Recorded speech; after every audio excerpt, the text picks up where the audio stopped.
Over the past 4 years, I spent well over 1,000 hours researching how to actually set goals that work. Books, studies, hundreds of podcasts, dozens of systems tested on myself. And in this video, I'm handing all of it to you in about 10 minutes. Because of everything I found and applied, I went from being the guy who wrote the same goals every January and abandoned them by February to someone who actually built a life around results. I tripled my income. I got in the best shape I've ever been in. I built systems that run on autopilot, while most people are still writing vision boards that collect dust. So I'm going to show you this research in 5 concepts, but make sure you check all of them, because each concept builds on the one before it. Skip one and the whole thing falls apart. Concept 1. Your goals are failing because of how your brain processes them. Here's something that nobody talks about when they hand you a goal-setting template. Your brain doesn't care about your goals, not even a little bit. Your brain is a survival machine. It's designed to conserve energy, avoid uncertainty, and keep you doing exactly what you did yesterday because yesterday you survived. That's the whole game for your brain. Survival, not success. So when you sit down on January 1st and write, I want to make $1 million, or I want to lose 30 pounds, your brain reads that as a threat. Because that goal requires change, effort, risk, discomfort, all the things your brain is wired to run from at all costs. And here's what the research actually says. A study out of the University of Scranton found that 92% of people who set New Year's goals never achieve them. 92%. That's not a failure rate. That's a design flaw. It means the way almost everyone sets goals is fundamentally broken from the start. And the worst part? Every time you set a goal, fail, and quit, your brain learns something dangerous. It learns that goals don't work, that you're not the type of person who follows through. That identity gets thicker and heavier every single year, like wet concrete drying around your feet. Which means the longer you've been failing at goals, the harder it becomes to believe the next one will be any different. And that's not because you're lazy or broken. It's because your brain has been trained by years of evidence that you don't finish what you start. But don't stop here, because by the end of this video, you'll know exactly how to rewire this whole process so your brain actually works with you instead of against you. Concept 2. Stop setting goals. Start building systems. This one completely changed my life, and I got it from a book called Atomic Habits. The book makes a point so simple it almost sounds too obvious to be true. You don't rise to the level of your goals. You fall to the level of your systems. Let me explain what that actually means. Think about 2 people who both want to get in shape. Person A says, my goal is to lose 20 pounds. Person B says, my system is to work out every morning at 7 a.m. before I check my phone. Who do you think actually transforms their body? Person A has a destination with no road. Person B has a road that leads somewhere, whether he's thinking about the destination or not. He doesn't need motivation. He doesn't need a vision board. He just needs to show up at 7 and do the thing. The road does the work. And that's exactly what happened to me. I used to set income goals every quarter. Hit this number, reach that milestone, close this many deals. And every single time I either fell short and felt like garbage, or I hit the number and felt absolutely nothing because my brain immediately moved the goalpost to something bigger. The moment I stopped obsessing over the number and started obsessing over my daily system, everything changed. I built a system where every morning, the first 90 minutes of my day were locked in for the highest priority task. No phone, no email, no notifications, no distractions. Just the one thing that actually moves the needle. That system didn't care if I felt motivated. It didn't care if I slept badly. It didn't care if I had a terrible week. It ran regardless. And over 6 months, that boring, unsexy, robotic system produced more results than 3 years of ambitious goal setting ever did. So the question you should be asking yourself isn't, what do I want to achieve?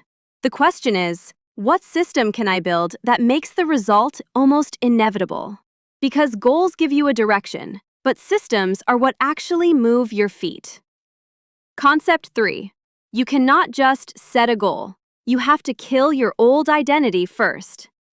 This is where most people stay stuck for years, without even realizing why. They set brand new goals, but they're still running the same old operating system underneath. Think about it like this. If you deep down believe you're a lazy person, you can set every goal in the world. You can buy the planner, download the productivity app, join the online course, watch 100 videos just like this one. But the moment things get hard, and they always get hard, your brain will whisper, "See, this is who you really are. You always quit." And you'll agree with it, because your identity is always louder than your ambition. Every single time, without exception. The real shift doesn't start with what you want to accomplish. It starts with who you believe you are at your core. And this isn't some motivational fluff I'm throwing at you. There's actual psychology behind it. Research on identity-based habits shows that people who frame their changes as identity statements instead of outcome statements are significantly more likely to follow through over long periods. And there's a massive difference between "I want to run a marathon" and "I'm a runner." The first one is a wish. The second one is a filter for every decision you make for the rest of your life. A runner doesn't skip training because it's raining outside. A runner doesn't eat garbage the night before a long run.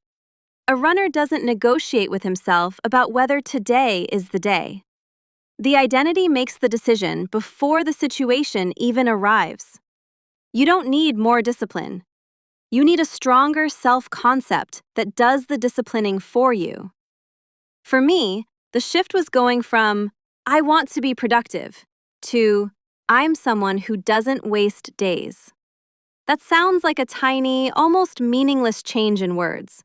But when that identity actually clicked inside me, I stopped negotiating with myself every morning about whether I'd show up and do the work. The negotiation was already over before my feet touched the floor. I'm someone who doesn't waste days. So I didn't waste the day. It was that simple. And that's the thing nobody tells you. You're not just changing a habit, you're changing the person who shows up to the habit. And once that person changes, the habits rearrange themselves automatically around the new identity, like iron filings around a magnet. Concept 4. Make quitting on your goals expensive. Here's the uncomfortable truth. Right now, when you abandon a goal, it costs you absolutely nothing. You feel disappointed for a day, maybe 2, and then life goes back to exactly how it was before. There's no consequence, no real pain, no friction whatsoever.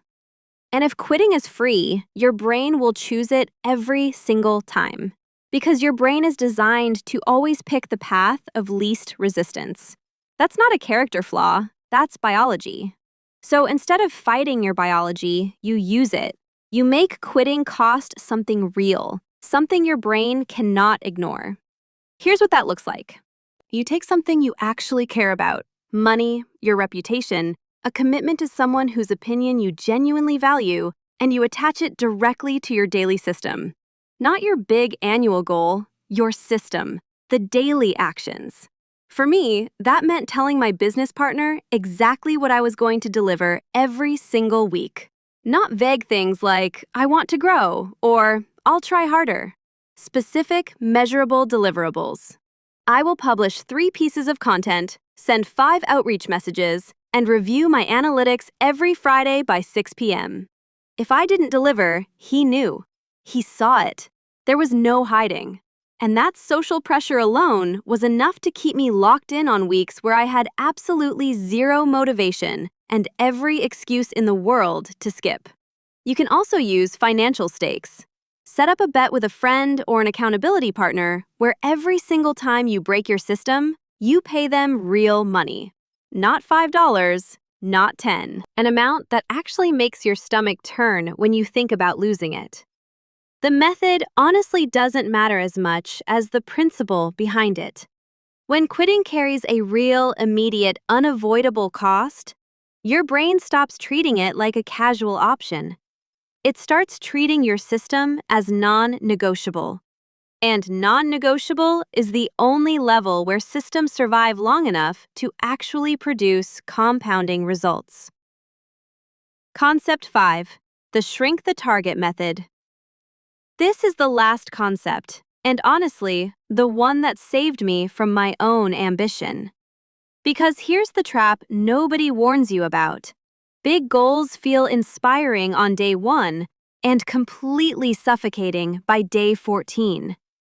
When you tell yourself you're going to wake up at 5 a.m., meditate for 20 minutes, journal for 15, work out for an hour, read 30 pages, eat clean every meal, and build a business on the side, all starting Monday, your brain does the math on all of that and panics. It's too much change hitting at once, too much unfamiliar territory. The whole system crashes and burns before it even finishes booting up. And then you feel worse than you did before you started, because now you've added another failure to the pile. So here's what actually works. You don't overhaul your entire life in 1 week. You change one thing. That's it. Just one thing this week. Maybe it's the 90-minute morning deep work block. Nothing else changes. You still eat the same, sleep the same, live the same. You just protect those 90 minutes like your entire future depends on them. And once that one thing becomes so automatic that you don't even think about it anymore, you add the next thing, then the next, then the next. I went from doing absolutely nothing productive before noon every day to having a full morning system that includes deep work, training, and content creation. But that didn't happen in a week. It took me 5 months to build that system, not 5 days. Not 5 weeks, 5 months of stacking one single piece at a time, letting each one harden before adding the next. And that's the part nobody wants to hear because it's not sexy. It doesn't fit in a motivational reel. But it's the truth. You're not building a castle overnight. You're laying one brick so well, so carefully, so consistently that the next brick has something real and solid underneath it. And those bricks, one by one, quietly become a wall that nothing in your life can break through. Not bad days, not bad weeks, not the voice in your head that says you're not the type of person who finishes things. Because by then, you already are.